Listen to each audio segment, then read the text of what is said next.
Tem um grande mestre da escola do Advaita Vedanta chamado Madhusudana Saraswati, muito famoso, e eu estava dando uma olhada numa tradução em inglês que é disponível de um dos seus trabalhos de Tarka, de polêmica, polêmica filosófica, chamado Advaita Siddhi. Nesse trabalho ele busca restabelecer as bases do Advaita Vedanta contra as críticas, principalmente vindas dos não-dualistas qualificados, se eu não me engano, do Vedanta Deshika, que oferecem muitas dificuldades de fato, né? Então torna-se uma coisa muito técnica ao ponto de não ser mais relevante tanto para as práticas espirituais como para a apreciação das pessoas, né? Se torna um debate muito técnico e minúcias que começam a se tornar não tão sólidas assim. Ainda que a refutação tente restabelecer a posição do Advaita Vedanta, nós ficamos com a pulga atrás da orelha e os argumentos da escola não qualificada são também muito poderosos. O fato é que essa discussão continua, né? Depois disso vieram outras respostas e ainda hoje essa discussão continua. E isso me deixa pensando o seguinte: essas discussões também existiram no Ocidente, né? Se você pega, por exemplo, grandes debates como da antiguidade mais clássica, né? Os estoicos, os aristotélicos, os céticos, né? No período chamado médio platônico, né? Se você pega a essência do debate dos céticos, que consiste basicamente em pôr dúvida, né? Criar dúvidas sobre a capacidade humana, né? De chegar a juízos apodíticos e necessários sobre certas coisas. E os estoicos, que por outro lado buscavam imergir a sua mente em certos pequenos dogmas curtos para a meditação, eles buscavam mesmo um estado contemplativo que era chamado de ataraxia, né? Ataraxia seria uma calma mental que o cético obtém no momento em que ele percebe que de fato não é possível chegar a certas metas, né? Cognitivas ou ao menos discursivas. E o estoico também obtém o estado de ataraxia no momento em que esses dogmas se tornam indubitáveis ou se tornam uma matéria muito fixa na sua mente. Então é possível obter por diferentes doutrinas os mesmos estados, ainda que a descrição seja diferente, né? E nós notamos nos grandes ciclos culturais de todos os tempos que de fato existem certas leis dialéticas que começam a operar no momento mesmo em que floresce uma semente tanto filosófica, como religiosa, como espiritual. Alguns filósofos tentaram captar esse processo, né, de contradição entre as diferentes filosofias como um processo único, né?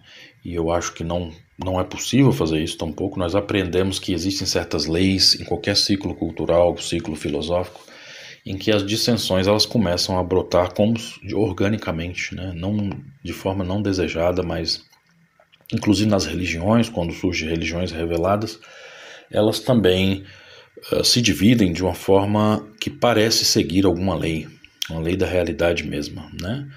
E que, segundo alguns ensinamentos vedânticos, se acomodam às diferentes naturezas humanas, né? Ou talvez, imagino eu, a lei da Prakriti, uma vez que a discursividade se opera nesse nível, né? De qualquer forma, não é possível você transcender as filosofias através desse procedimento também, desse expediente de dizer que existe uma dialética, que elas seguem várias filosofias hindus tentam fazer isso, mas elas também são alvos de argumentos potentes, né?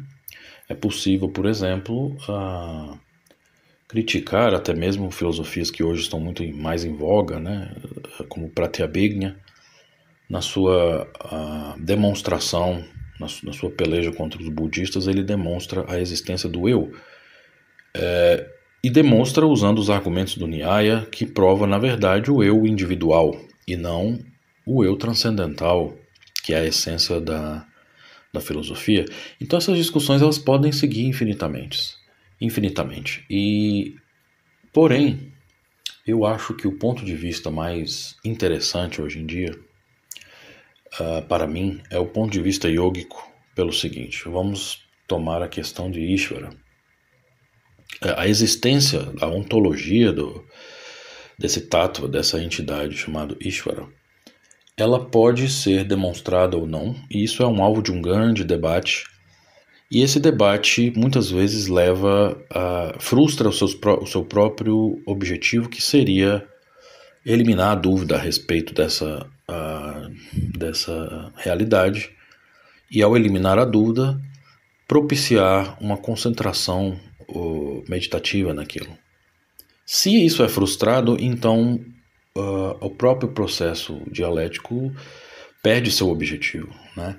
Então eu acho que a postura da yoga é o seguinte: Ishvara, quer exista ou não, ele é útil para a prática yógica, e no aprofundamento da prática yógica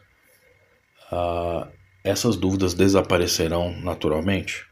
Então hoje me parece muito mais apropriado nesse ponto de vista, que é um ponto de vista mais pragmático e mais adaptado para a mente das pessoas de hoje, né? Então, o próprio Madhusudana Saraswati, no início dessa obra, como eu disse, ele oferece essa obra para apreciação, o desfrute dos homens cultos, né? Porque se torna algo tão peculiar, tão técnico, que a sua força retórica, a sua força imaginativa, o seu poder de penetração nas mentes das pessoas se torna muito pequeno e se torna como que uma peculiaridade de mestres, né? De pessoas que a partir daquilo eles obtêm algum tipo de prazer quase estético, por assim dizer, de manter aquele processo dialético, né? Então,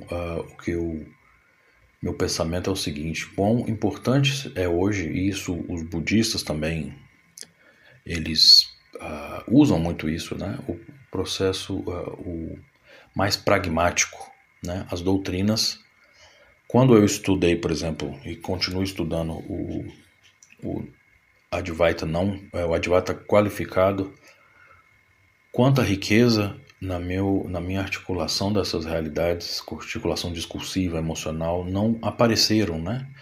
Então, se o confronto doutrinal entre o Advaita e o Advaita qualificado, ou dualismo, tem por objetivo o enriquecimento da experiência humana, eles têm um valor. Se não, se serve para fomentar a dúvida e a dissensão, eles perdem seu valor automaticamente.